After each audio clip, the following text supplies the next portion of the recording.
اعوذ باللہ من الشیطان الرجیم بسم اللہ الرحمن الرحیم۔ ولی دکنی۔ ولی اردو غزل کا باوا آدم ہے، تائید یا تردید کیجیے۔ ولی دکنی کے کلام کی نمایاں خصوصیات بیان کریں۔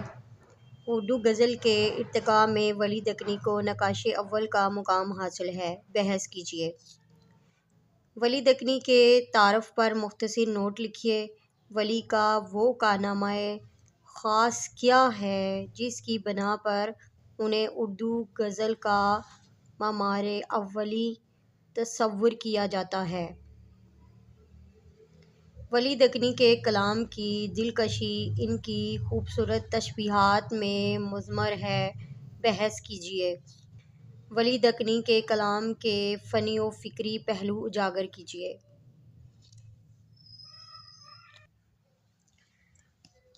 ولی دکنی ایک تعارف۔ اردو محققین اور مصنفین نے ولی دکنی کے مختلف نام گنوائے ہیں: ولی محمد، شاہ ولی اللہ، محمد ولی، ولی اللہ سید محمد ولی، میاں محمد ولی، شمس الدین اور شمس ولی اللہ وغیرہ۔ لیکن ڈاکٹر جمیل جالبی نے اپنی کتاب تاریخ ادب اردو میں شاہ ابو المعالی جو سفر دہلی میں ولی دکنی کے ہمراہ تھے کے بیٹے محمد تقی کے حوالے سے ولی محمد کے نام کو تسلیم کیا ہے۔ ولی محمد اورنگ آباد دکن میں پیدا ہوئے۔ ان کے والد کا نام شریف محمد تھا۔ آپ نے شاہ وجیہ الدین کی خانقاہ مدرسہ احمد آباد میں تعلیم حاصل کی۔ آپ شاہ نور الدین سہروردی کے مرید تھے۔ تحصیل علم کے بعد آپ اپنے وطن اورنگ آباد واپس آ گئے اور شعر و شاعری کو اوڑھنا بچھونا بنا لیا۔ دہلی پہنچنے پر حضرت شاہ سعد اللہ گلشن نے آپ کے جوہر کابل کو پہچانا اور ہندی ترک کرنے اور فارسی کی طرف توجہ دینے کا مشورہ دیا۔ ولی دکنی نے جب سعد اللہ گلشن کے صائب مشورے پر عمل کیا تو ان کی شاعری میں نکھار آ گیا۔ ولی کا سنِ وفات 1707 ہے۔ ولی سے قبل اردو شاعری کی روایت۔ ولی سے پہلے دکن اور پنجاب میں اردو شاعری کا سراغ ملتا ہے، مگر جس طریقے سے ولی نے اپنی شاعری کی عمارت اٹھائی، اس کی مثال اس دور میں نہیں ملتی۔ اس دور کو دور مثنوی کہا جاتا ہے۔ اس کے باوجود غزل کے کچھ شاعروں کا تذکرہ پڑھنے کو ملتا ہے۔ اگر غزل کے ادوار پر نظر ڈالی جائے تو پہلا دور امیر خسرو اور دوسرا دور قلی قطب شاہ سے شاہ میرا ہاشمی تک بنتا ہے۔ ان ادوار کو سمجھنے کے لیے ہندوستانی کلچر کو سمجھنا ضروری ہے۔ گیت قدیم زمانے ہی سے ہندوستان کی سرزمین کے خمیر میں شامل رہا ہے۔ ہندوستانی کلچر پر زرعی معیشت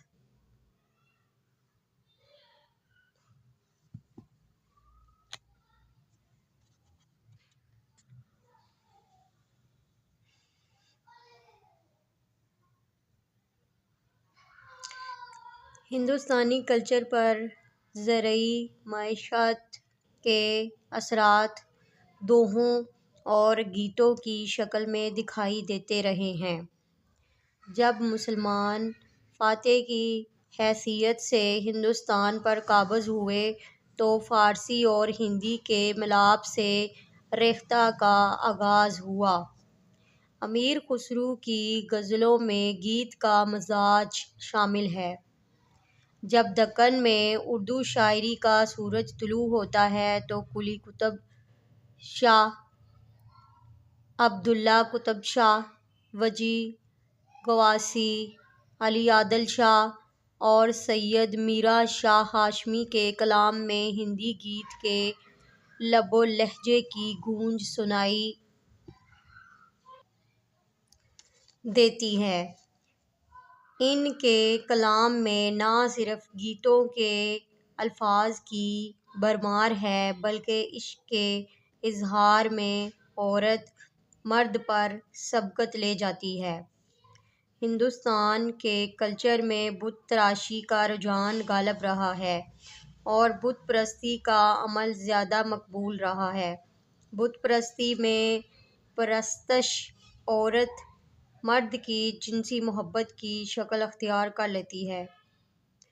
ہندوستانی ناچ میں پرستش کا عنصر واضح رہا ہے۔ مثال کے طور پر کرشن ایک بت کی مانند بے حرکت کھڑا ہے اور رادھا اس کے ارد گرد رقص کرتی ہے۔ گیت میں یہی خوبی پائی جاتی ہے۔ دکنی شاعری میں بت پرستی اور سراپا نگاری کی روایت گیت کے حوالے سے در آئی۔ یہی روایت ولی کی شاعری کا حصہ بنی۔ ولی کے کلام کی نمایاں خصوصیات: حسن و جمال کا عنصر: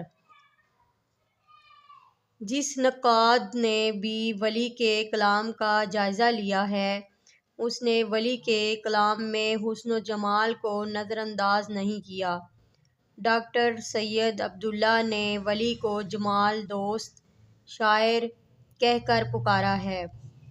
ولی کی شاعری میں حسن و جمال کا ایک بھرپور تاثر ابھرتا ہے لیکن ان کی حسن پرستی میں ابتذال، جنسی بھوک اور غیر صحت مندانہ رجحان دکھائی نہیں دیتا۔ یہ حسن پرستی ایک پاکیزہ صفت اور قدر کے طور پر محسوس کی جا سکتی ہے۔ یہ حسن پرستی روح اور جسم کو مسرت سے سرشار کر دیتی ہے۔ یہ ایک روحانی طاقت ہے جس سے روح بالندگی حاصل کرتی ہے۔ ولی دکنی کی شاعری کا مطالعہ کرتے ہوئے یہ احساس ہوتا ہے کہ ہر طرف رنگ و نور کی بارش ہو رہی ہے۔ باغ میں خوشیوں کے گلاب مہک رہے ہیں۔ خوشیوں کے یہ گلاب شاعر کے جسم و روح میں سرمستی، عیش اور اطمینان پیدا کرتے ہیں۔ اسے نشاطیہ رجحان کہتے ہیں۔ ولی حسن سے کیف و سرور حاصل کرتے ہیں۔ ولی کائنات کی ایک ایک چیز میں حسن کا نظارہ کرتے ہیں۔ حسن کا نظارہ کرنے کے بعد جو کیفیت ان پر چھا جاتی ہے اس کیفیت کو اس انداز سے بیان کرتے ہیں کہ پوری تصویر ہماری آنکھوں کے سامنے پھٹ جاتی ہے۔ یہ شعر دیکھیے: عشق ہے عیش کہ اس ماہ کا خیال روشن، شمع روشن کیا مجھے دل کے شبستان میں آ۔ اس شعر میں شاعر نے اپنے دل کو ایک اندھیر نگری کہا ہے لیکن محبوب کے خیال نے اس کے دل کو نور سے بھر دیا ہے۔ یہ کیفیات و لمحات انسان کو کیف و نشاط مہیا کرتے ہیں اور وہ آسمانوں پر پرواز کرنے لگتا ہے اور اس کی روح ستاروں تک رسائی حاصل کر لیتی ہے۔ یہ ذہنی نشاط ہی رہتا ہے، ذہنی عیاشی میں نہیں بدلتا۔ یہ ذہنی نشاط نہایت صحت مند ہے۔ اس پر جنسی تسکین، لذت پرستی اور ابتذال کا سایہ نہیں پڑتا۔ یہ احساس نشاط کسی جنسی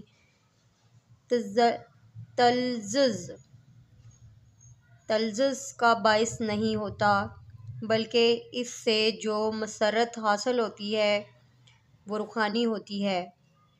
وہ روحانی ہوتی ہے۔ ان کی شاعری میں کائنات اور زندگی کا حسن جلوہ گر ہے۔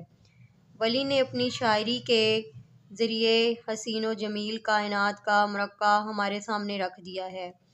اس کائنات میں کہیں گلاب مسکراتے ہیں، کہیں بہارِ نسترن اپنا جلوہ دکھا رہی ہے، کہیں وسیع و عریض سبزہ زار ہیں، کہیں ٹھنڈے میٹھے پانی کی ندیاں بہہ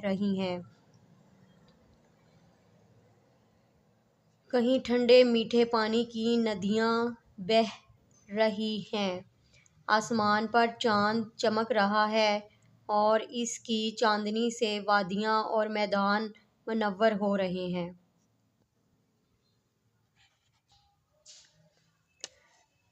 گل و بلبل کا گرم ہے بازار، اس چمن میں جدھر نگاہ کرو۔ نکل اے دلربا گر سو کہ وقت بے حجابی ہے، چمن میں چل بہارِ نسترن ہے، ماہتابی ہے۔ ڈاکٹر سید عبداللہ ولی کی حسن پرستی کے بارے میں کہتے ہیں: ولی دکنی ایک حسن پرست جمال دوست شخص تھے اور ان کے پیش نظر وہ جلوہ عام ہے جو ہر پیکرِ مجاز میں موجود ہے، مگر حسن کے لیے ان کی پیاس اتنی شدید ہے کہ وہ کسی ایک محبوب کے لطفِ حسن سے تسکین نہیں پا سکتے۔ ان کا ذوق ہر جائی اور ہمہ جائی ہے، اسی لیے ان کے محبوب کی تصاویر مثالی اور تصوری دکھائی دیتی ہیں۔ تجھ لب کے صفت لعلِ بدخشاں سو کہوں گا، جادو ہیں تیرے نین غزالہ سو کہوں گا۔ ولی کی شاعری عراقی طرزِ سخن سے مشابہت۔ عراقی طرزِ سخن میں معاملاتِ عشق یعنی محبوب سے بات چیت کرنے اور اس سے ملنے ملانے کی بجائے محبوب کے حسن پر زیادہ زور دیا جاتا ہے۔ ولی نے اپنی شاعری میں محبوب سے باتیں کرنے اور اس سے ملاقاتیں کرنے کی بجائے اس کے حسن کو زیادہ اجاگر کیا ہے۔ یہ شعر دیکھیے: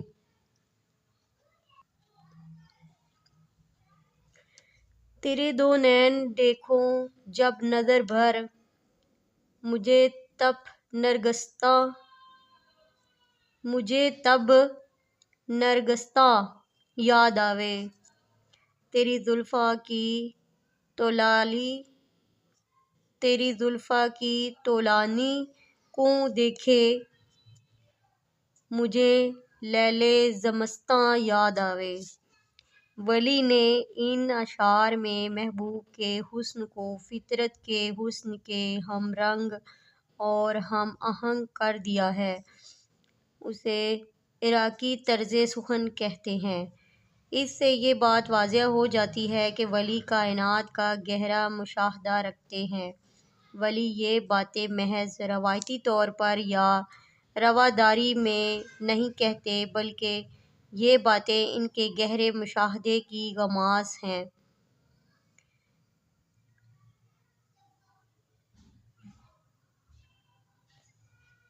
ورڈز ورتھ کی شاعری میں بھی فطرت کا جادو سر چڑھ کر بولتا ہے۔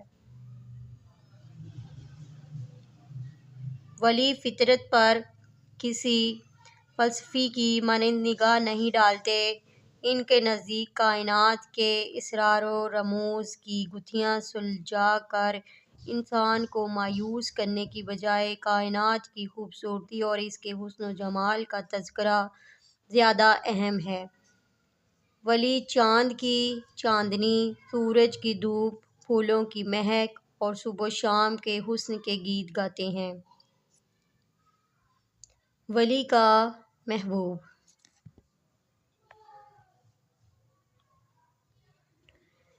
ولی کا محبوب کوئی خلائی مخلوق نہیں بلکہ وہ اس دنیا کا باسی ہے۔ وہ ایک گوشت پوست کا انسان ہے۔ وہ گفتگو کرتا، چلتا پھرتا اور عشوے غمزے دکھاتا ہے۔ وہ شرماتا بھی ہے اور لجاتا بھی۔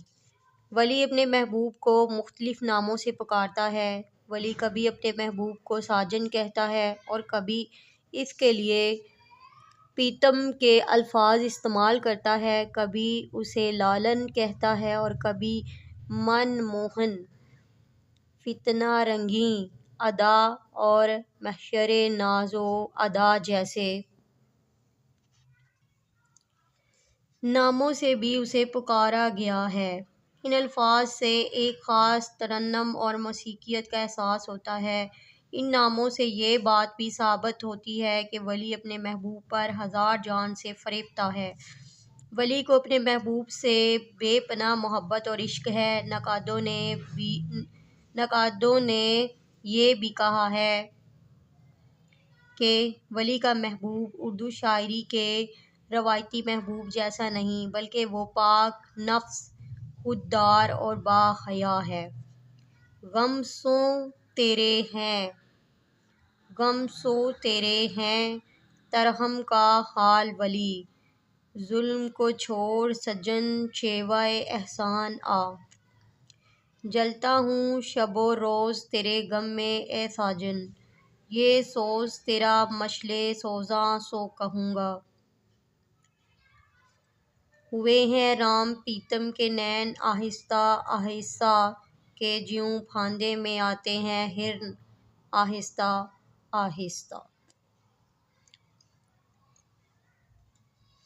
ولی کی سراپا نگاری۔ ولی کے بارے میں اگر یہ کہا جائے کہ وہ سراپا نگاری کے بانی بھی ہیں اور مختتم بھی، تو بے جا نہ ہوگا۔ ولی نے اپنی شاعری میں اپنے محبوب کے جسمانی اعضاء کی تصویر کشی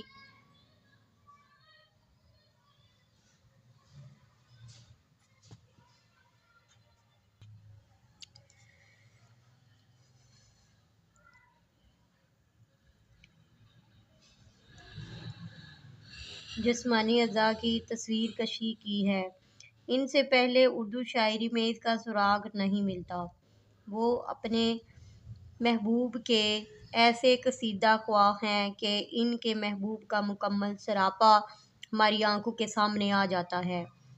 ڈاکٹر سید عبداللہ ولی کی سراپا نگاری کے بارے میں کچھ یوں رقم طراز ہیں۔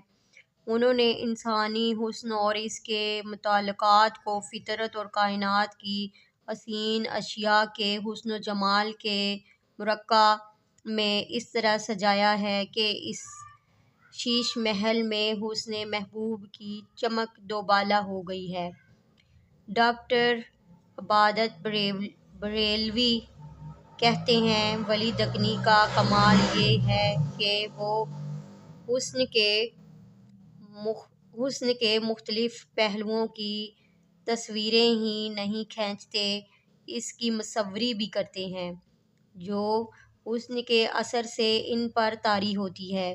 چند مثالیں دیکھیے: تجھ لب کی صفت لعل بدخشاں سو کہوں گا، جادو ہیں تیرے نین غزالہ سو کہوں گا، وہ نازنیں ادا میں اعجاز ہے سراپا، خوبی میں گل ریحاں سو ممتاز ہے سراپا۔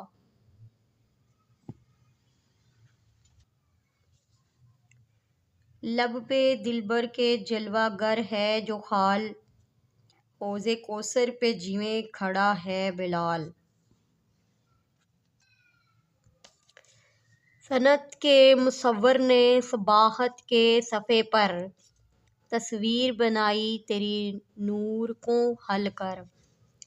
تشبیہات و استعارات کا استعمال۔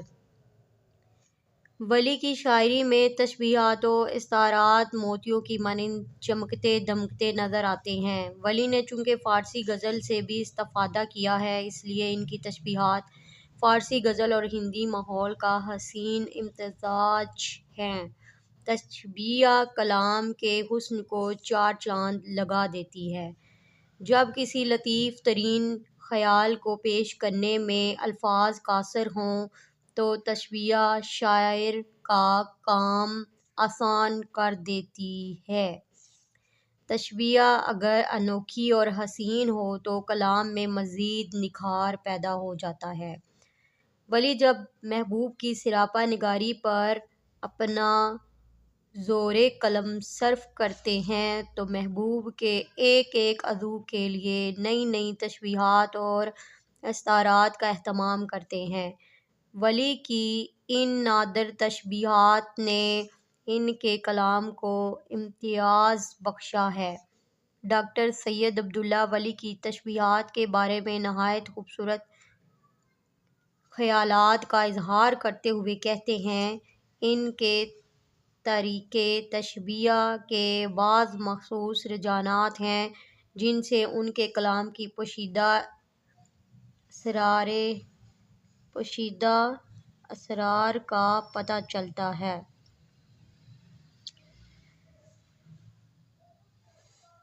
اور ان کی روح اور ذہن کی بعض مرغوب اور محبوب تمناؤں کا اظہار ہوتا ہے جو بہرحال ان کے تجربات اور ان کے اظہارات کے تابع اور ان کے ہم آہنگ بھی ہیں۔ چند مثالیں ملاحظہ کیجیے۔ ولی اس گوہر کان حیا کی کیا کہوں خوبی، میرے گھر اس طرح آتا ہے جیوں سینے میں راز آوے، تیرے مکھ کے چمن کو دیکھنے کو مجھے فردوس رضواں یاد آوے، تیرا مکھ مشرقی حسن انواری جلوہ جمالی ہے، نین جامی چبیں فردوسی آبرو حلالی ہے، تیری یہ زلف ہے شام غریباں، جبیں تیری مجھے صبح وطن ہے۔ سادگی سلاست اور سہل ممتنع سادگی سلاست اور سہل ممتنع یوں تو سادہ سے الفاظ ہیں لیکن شاعر کا امتحان بھی سادگی سلاست اور سہل ممتنع میں ہوتا ہے۔ چھوٹی بہر میں چند الفاظ کے جادو سے اچھا شعر نکالنا قیامت سے کم نہیں ہوتا۔ مومن نے سہل ممتنع میں شعر کہا تھا جس کے بدلے میں غالب اپنا پورا دیوان دینے کو تیار ہو گئے تھے۔ تم میرے پاس ہوتے ہو گویا جب کوئی دوسرا نہیں ہوتا۔ ولی دکنی کو سہل ممتنع میں شعر کہنے کی ایسی مہارت ہے کہ قاری داد دینے پر مجبور ہو جاتا ہے۔ مکھ تیرا آفتاب محشر ہے، نور اس کا جہاں میں گھر گھر ہے، رشک سوں تجھ لباں کی سرخی پر جگر لالا داغ داغ ہوا، جسے عشق کا تیر کاری لگے اسے زندگی کیوں نہ بھاری لگے۔ تصوف کے مختلف مسائل پر بحث۔ فارسی غزل تصوف کے موضوعات سے مالا مال تھی، اس لیے جب برصغیر پاک و ہند میں فارسی غزل کے تحت اردو غزل کا رواج ہوا تو فارسی غزل کے موضوعات بھی اردو غزل میں ڈھلنے لگے۔ دل کی صفائی، پاکیزگی نفس، ترک دنیا، صبر و قناعت، عبادت و ریاضت اور تسلیم و رضا جیسے موضوعات ولی کی غزلوں میں پائے جاتے ہیں۔ وہ ان موضوعات پر اظہار خیال کے ساتھ ساتھ انہیں اپنی بحث کے دائرے میں بھی لاتے ہیں۔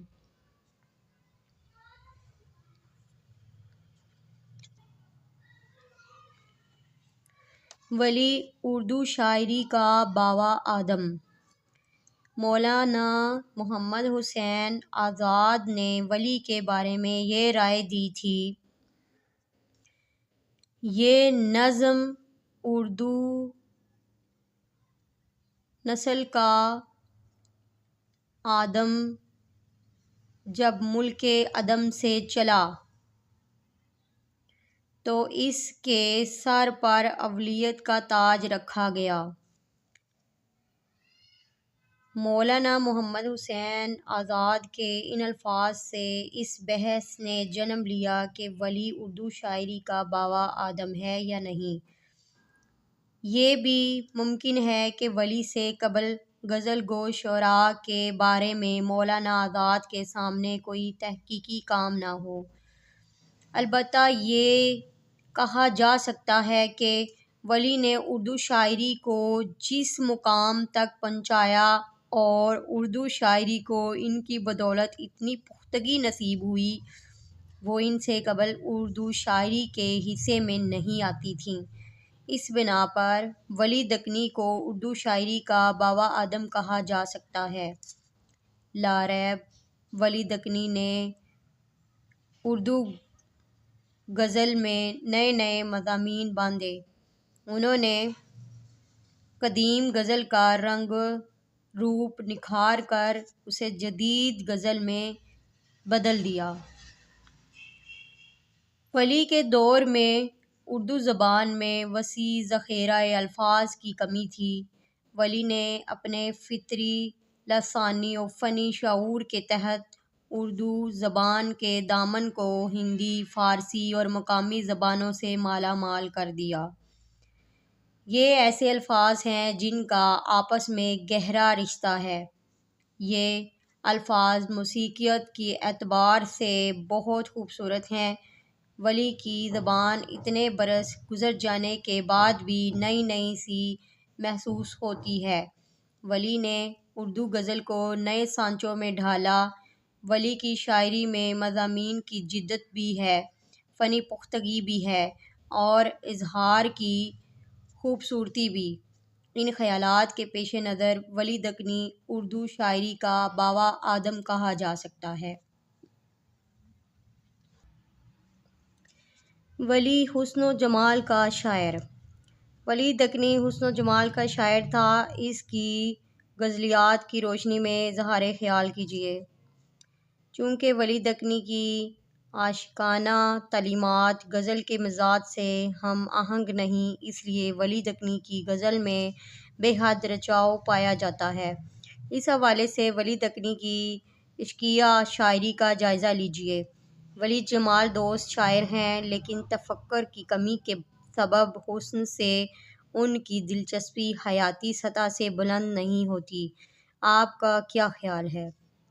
ولی کے تصور حسن و عشق پر مختصر اور جامع بحث کیجیے۔ ولی ایک جمال دوست شاعر ہیں۔ دلائل سے وضاحت کیجیے۔ وضاحت کیجیے۔ ولی کی غزل میں نشاطیہ رجحان موجود ہے، اس پر تبصرہ کریں۔ ولی دکنی کی غزل ان کے تصور حسن و عشق کا آئینہ ہے، تبصرہ کیجیے۔ ولی دکنی کی شاعری کا مطالعہ کیا جائے تو اس میں عشق کی سرگرمیاں بھی ہیں اور حسن کی شوخیاں بھی۔ ولی کہتے ہیں، شغل بہتر ہے عشق بازی کا، کیا حقیقی کا کیا مجازی کا۔ جسے عشق کا تیر کاری لگے، اسے زندگی کیوں نہ بھاری لگے۔ ان نے پایا ہے منزل مقصود، عشق جس کا ہے ہادی و رہبر۔ غزل ایک ایسی صنف شاعری ہے جس میں حسن و عشق سے پیدا ہونے والے جذبات کی مختلف حالتیں رونما ہوتی ہیں۔ ولی کی شاعری میں حسن و عشق کا رنگ سوز اور عشق کے تجربے کا ایک سیدھا سادہ اور گنجلک تجربے کا رنگ ہے۔ یہ شعر دیکھیے: جلوہ گر جب سو جمال ہوا، نور خورشید پائمال ہوا۔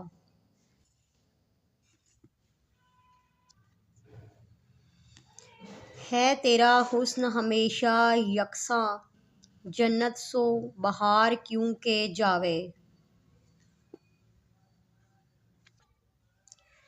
عشق کی راہ کے مسافر کو ہر قدم تجھ گلی میں منزل ہے۔ سفر عشق کا اگر ہے خیال، ہمت دل کو زادِ راہ کرو۔ گل و بلبل کا گرم ہے بازار، اس چمن میں جدھر نگاہ کرو۔ ولی کی شاعری میں حسن کا تصور۔ ولی سے پہلے غزل کی جو روایت موجود تھی، اس پہ حسن کا جو تصور ہے وہ ایک انسان کا حسن ہے، انسانی خود و حال کا حسن ہے۔ یہ مجاز کی ایک شکل ہے جس میں عورت مرد کی محبت کا ایک واضح تصور ابھرتا ہے۔ دوسری طرف صوفی شعراء کا محبوب خدا ہے، یعنی صوفی شعلۂ حسن حقیقی کی تلاش اور قرب الہی کو اپنی زندگی کا سب سے بڑا مقصد سمجھتے ہیں۔ عشق کی ایک تیسری صورت بھی ہے اور وہ ہے حقیقت اور مجاز کا ایک ہو جانا۔ سب سے پہلے ہم یہ دیکھتے ہیں کہ کیا ولی کی شاعری میں حسن حقیقی کی صورتیں کس حد تک موجود ہیں۔ اللہ تعالیٰ ازل سے ہے اور ابد تک رہے گا، اس کی ذات عیاں بھی ہے اور نہاں بھی۔ وہ ہماری شہ رگ سے بھی زیادہ قریب ہے۔ ولی کہتے ہیں سجن کے باج عالم میں دیگر نہیں، ہمن میں ہے ولے ہم کو خبر نہیں۔ برصغیر میں غزل تصوف کے زیر اثر رہی ہے، اس لیے ولی جیسا شاعر بھی اپنے عشق کی پیاس وحدت کے میکدے سے بجھاتا ہے۔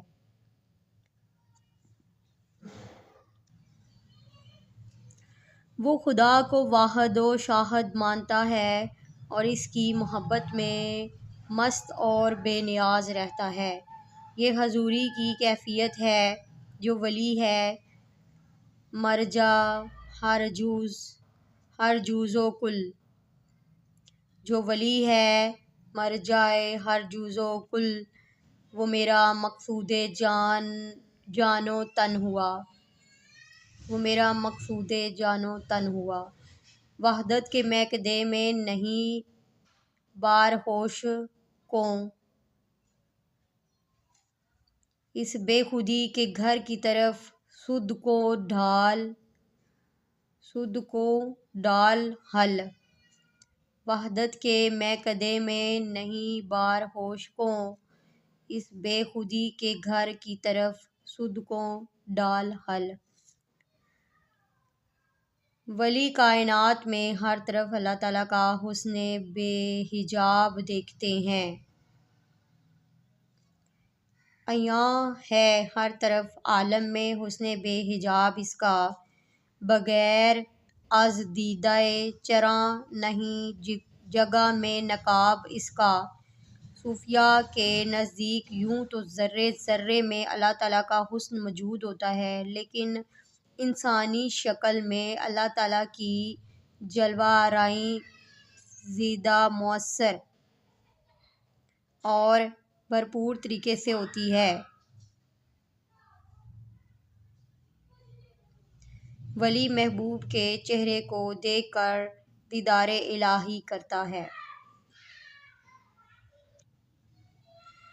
تجھ مکھ کی آرسی میں ہے نور خدا عیاں، روشن ہے تجھ جمال سطح کوہ طور صبح۔ ولی کے تصور حسن کو واضح کرنے سے پہلے ہم یہ دیکھتے ہیں کہ حسن کیا ہے۔ سب سے پہلے ہمیں یہ معلوم ہونا چاہیے کہ اللہ تعالیٰ کی ذات حسین و جمیل ہے اور حسن و جمال کو پسند فرماتی ہے۔ ہم کسی درخت کو دیکھیں تو اس کی شکل و صورت، یعنی اس کی شاخوں کا پھیلاؤ، جھکاؤ اور پتوں کی بناوٹ میں ایک خاص حسن دکھائی دیتا ہے۔ پہاڑوں، دریاؤں، ندیوں، آبشاروں اور جھرنوں کو دیکھ کر انسان ان کے حسن میں کھو جاتا ہے۔ گلاب، چنبیلی، گیندے، نسرین اور نسترن کے پھول کتنے خوبصورت دکھائی دیتے ہیں۔ انسان بھی تو اللہ تعالیٰ کے حسن سے جدا ہوا ہے۔ ہمارے لاشعور میں اصلی اور حقیقی حسن کی یاد چھپی بیٹھی ہے۔ ہم جہاں بھی حسن کا نظارہ کرتے ہیں بے اختیار ہم اس کی طرف توجہ دیتے ہیں۔ ولی بھی جہاں حسین و جمیل چیز دیکھتا ہے وہ بے اختیار اس کی طرف بڑھتا ہے، وہ مجازی حسن کو نظر انداز نہیں کرتا۔ فیض سے تجھ جمال کے اے جاں باغِ گل چمن بہار بہار۔ ولی جب اپنے محبوب کے چہرے پر اپنی نظر دوڑاتا ہے تو اسے اس کے چہرے پر ایک نور دکھائی دیتا ہے۔ برستا ہے سجن کے مکھ اوپر نور، نگاہوں کی ہر جانب سوں جھڑ ہے۔ ولی کے محبوب کے چہرے پر ایسا نور ہے جس کے سامنے ہر چیز ہیچ ہے۔ ڈاکٹر سعد اللہ کلیم اپنی کتاب اردو غزل کی تہذیبی و فکری بنیادیں میں کہتے ہیں، ولی کی غزل میں مجاز سے حقیقت کی سمت میں بڑھنے کی ایک صورت یہ بھی ہے کہ اس میں لامسہ کی حس کو ادراکِ حسن میں کم سے کم برتا گیا ہے، زیادہ تر سمع بصر اور یا پھر شامہ سے کام لیا گیا ہے۔ سب سے زیادہ ولی نے باصرہ کو برتا ہے۔ اس کی غزل میں حسن کبھی خوشبو مگر زیادہ تر روشنی اور نور کے حوالے سے سامنے آتا ہے۔ مجموعی طور پر ہم ولی کے تصور حسن کو مجاز اور حقیقت کے درمیان مد و جزر کی حالت میں پاتے ہیں۔ جو حقیقت اولیٰ کے اپنے مقام ماورائیت سے عالم محسوس کی جہت میں نزول اور عالم محسوس میں حقیقت محسوس کا حقیقت نامحسوس کی سمت صعود دونوں حالتوں کو شامل ہے۔ اس کے ہاں حسن میں جذب ہونے کے ساتھ ساتھ حسن کو اپنے اندر جذب کر لینے کی تمنا بھی موجود ہے۔ ولی کی شاعری میں عشق کا تصور۔ غالب نے کہا تھا، دل ہر قطرہ ہے ساز انا البحر۔ ہم اس کے ہیں ہمارا پوچھنا کیا۔ یہ کائنات اللہ تعالیٰ نے تخلیق کی ہے، انسان اشرف المخلوقات ہے۔ اللہ تعالیٰ نے جب انسان کو بنایا تو اس کے اندر اپنی روح پھونک دی۔ ہر چیز اپنی اصل کی جانب پلٹتی ہے، انسانی روح کے اندر بھی اپنے اصل کی طرف جانے کی تڑپ ہوتی ہے۔ صوفی شاعروں کے نزدیک یہی عشق ہے۔ حسن کی ہزار صورتیں اور شکلیں ہیں، یہ پھول کی صورت میں ہو، دریا کی صورت میں ہو، پہاڑ کی صورت میں ہو، کسی انسانی صورت میں ہو، کسی انسان کے عمل میں ہو، اس کی اداؤں میں ہو اور اس کے اخلاق میں ہو، انسان بے چین ہو کر اس کی طرف بڑھتا ہے۔ عشق انسان کو بے تاب و بے قرار رکھتا ہے۔ عشق انسان کے اندر ایک قوت پیدا کرتا ہے، یہ قوت اسے منزل کی راہ دکھاتی ہے۔ یوں عشق متحرک اور حسن محرک ہوتا ہے۔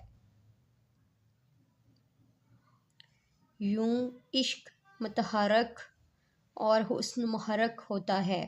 ولی کی غزل کا جائزہ لیا جائے تو عشق اور محبت ایک تہذیبی عمل کے طور پر سامنے آتے ہیں۔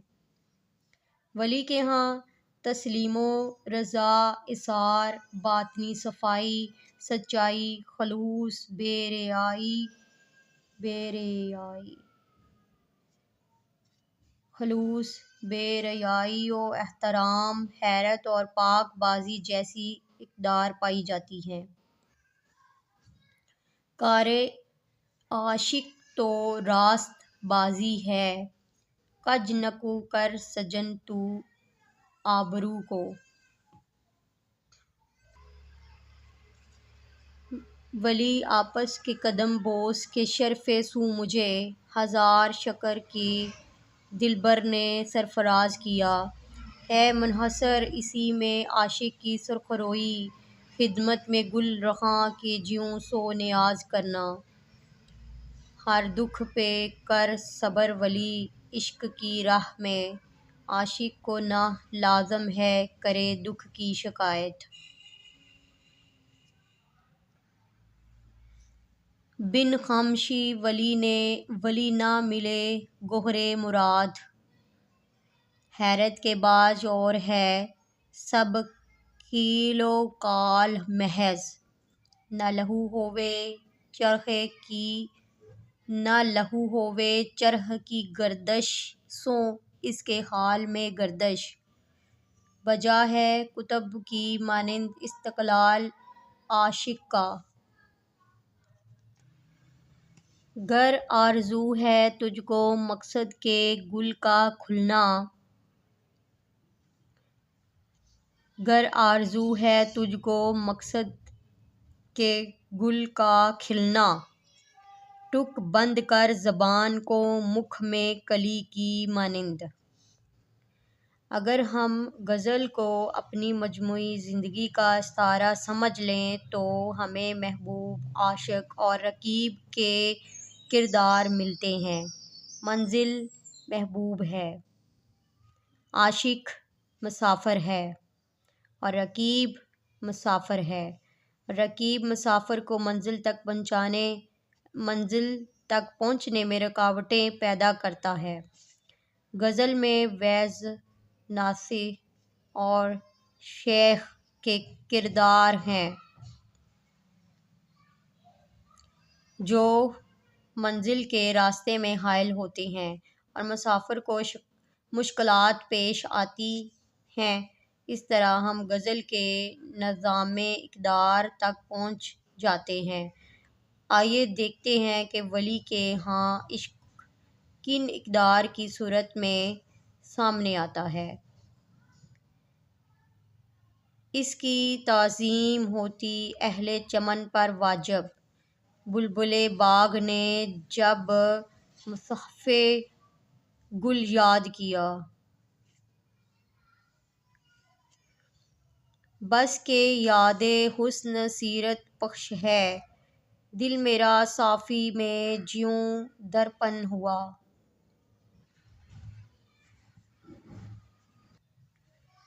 تجھ عشق میں اے ہلالِ ابرو، جیوں بدر ولی ہوا ہے کامل۔ ولی کے حسن و عشق کے بارے میں ڈاکٹر عبادت بریلوی کی رائے ملاحظہ فرمائیے۔ ولی کہنے کو صوفی تھے، لیکن ان کی غزلوں کا بیشتر حصہ مجازی کیفیات عشق کی ترجمانی پر مشتمل ہے۔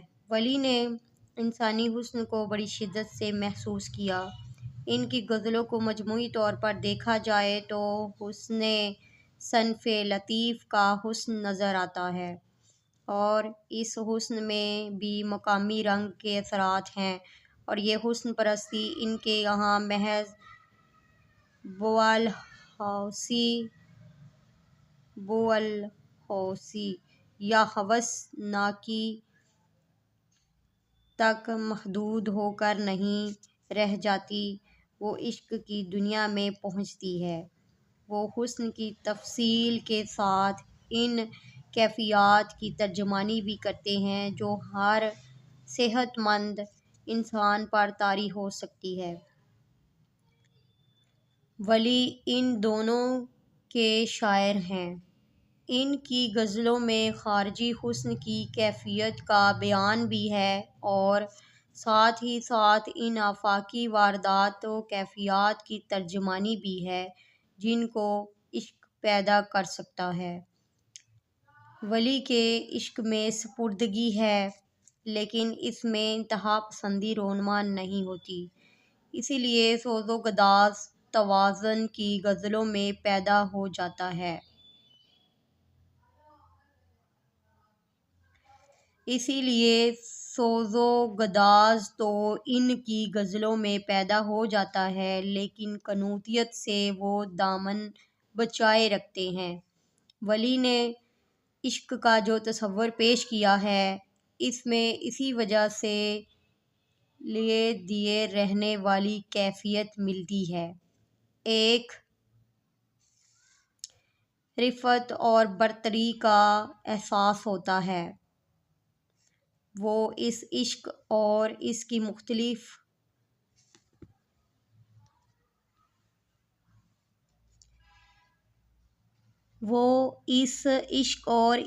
مختلف متنوع واردات و کیفیات کی ترجمانی میں حقیقت و واقفیت کے دائرے سے باہر نہیں نکلتے، اور اسی کا یہ اثر ہے کہ ولی کی غزلوں میں ایک انسانی فضا کا احساس ہوتا ہے۔ ڈاکٹر سید عبداللہ ولی کی جمال دوستی کے بارے میں کچھ اس طرح رقم طراز ہیں: ولی کی شاعری میں فلسفہ و فکر کا عنصر بے حد کمزور ہے۔ ان کے خیالات میں کائنات کے اسرار اور زندگی کے رموز کے متعلق کم سے کم مواد ملتا ہے۔ اس کی وجہ یہ ہے کہ وہ اس راز جوئی اور طلسم کشائی کے بجائے، جس کا نتیجہ سوائے حیرت اور محرومی و افسردگی کے کچھ نہیں، زندگی کے جمال اور کائنات کے حسن سے سرور و مسرت حاصل کرنے اور نگاہ کی لذتوں سے سیراب و شاد کام ہونے کو بہتر سمجھتے ہیں۔ ولی نے اپنے جذب و سرور میں دنیا کی بے ثباتی جیسے مقبول مضمون و موضوع پر بھی کچھ زیادہ غور نہیں کیا، حالانکہ یہ ہمارے شاعروں کا محبوب ترین موضوع ہے، اور اس میں وہ کشش ہے کہ اس کی گرفت سے خیام اور حافظ بھی بچ کر نہیں نکل سکے۔ ولی کے کلام میں اس موضوع پر بہت کم لکھا گیا ہے۔ اس کا سبب یہی ہے کہ ولی نے زندگی کے جمال پر نظر ڈالی ہے اور اس کے ان پہلوؤں کو دیکھا ہی نہیں جن سے نظر میں تلخی اور نظریے میں پژمردگی پیدا ہوتی ہے۔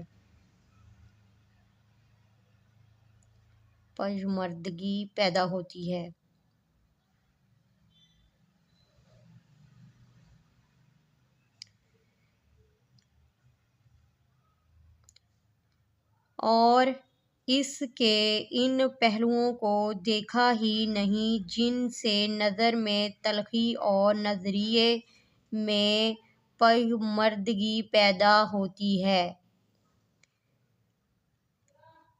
ولی نے فکر و حکمت کی گتھیاں نہیں سلجھائیں، انہوں نے چاند کی لذت بخش چاندنی اور آفتاب کی مسرت انگیز دھوپ، سپہر نیلگوں کی دل کشا وسعت اور صبح و شام کی دل آویز حسن کا تماشائی بننا، اور ان سے حواسِ ظاہر و باطن کو مسرور بنانا سیکھا اور سکھایا ہے۔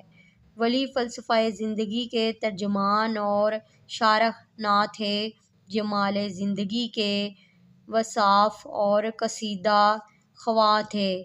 حسن و عشق کے موضوع پر بھی ولی کو ہم ظاہر پرست دیکھتے ہیں۔ ولی کا عشق دل سے زیادہ آنکھ سے متعلق ہے۔ ان کے کلام میں وہ قلبی جذبات جو لازمۂ عشق ہیں کم سے کم ہیں، اور جہاں کہیں ان کا شائبہ ہے بھی ان میں گہرائی نہیں۔ ایسا معلوم ہوتا ہے کہ ولی کسی ایسے عملی اور زندگی تجربہ عشق سے دوچار ہی نہیں ہوئے جس کا نتیجہ الم اور درد ہوتا ہے۔ ان کے مضامین ہجر و فراق میں سچائی معلوم نہیں ہوتی۔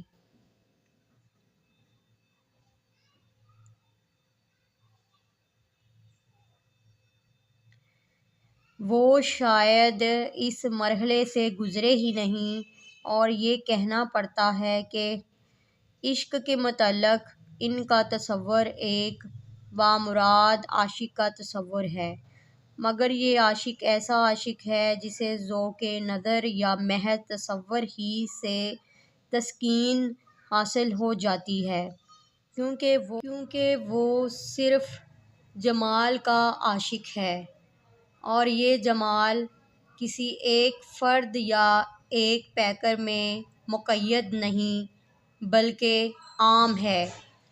وہ بھنورے کی طرح ہر پھول کا شیدائی اور پروانے کی طرح ہر شمع کا متوالا ہے۔